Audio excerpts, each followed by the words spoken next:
நம்ம வீட்டில் இன்றைக்கி ஈஸியாக ஹெல்த்தியாக பிரேக்ஃபாஸ்ட்டும் லஞ்ச் பாக்ஸ் ரெசிபி எப்படி பேக் பண்ணுறதுன்னு பார்க்கலாம். அதுக்கு நம்ம நைட்டே என்ன பண்ணணும், என்னென்ன தேவையோ அதை ஊற வைக்கிறதை எடுத்து வைக்கிறது, இந்த மாதிரி சின்ன சின்ன வேலையை செய்யும்போது பார்த்திங்கனாக்கா காலைல நம்மளுக்கு பேக் பண்ணும்போது ரொம்ப ஈஸியாக இருக்கும். ஸோ நைட்டுக்கு எனக்கு கொண்டக்கடலை, பச்சை பட்டாணி இதெல்லாம் தேவைப்படுது. நைட்டே நான் ஊற வச்சுருந்தேன். காலையெல்லாம் ஊறி சூப்பராக வந்துருச்சு.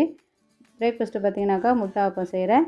ஆப்பம் மாவில் 2 முட்டையை உடச்சி ஊற்றிட்டு உப்பு, மிளகு, ஜீரகத்தூள் இதெல்லாம் போட்டு சிம்மில் வச்சு மூடி வச்சாச்சு. அவ்வளோதான், நமக்கு முட்டை ஆப்பம் ரெடி. இது ஒன்று சாப்பிட்டாலே போதும், ஃபுல்ஃபில்லாக இருக்கும். இதோட வேணுனாக்கா நம்ம ஒரு வெள்ளரிக்காவோ, ஒரு கொய்யாப்பழமோ, ஒரு வாழைப்பழம் இந்த மாதிரி ஏதாவது ஒன்று கொடுத்தோம்னாக்கா போதும், பிள்ளைங்களுக்கு ஃபுல்ஃபில் ஆகிடும்.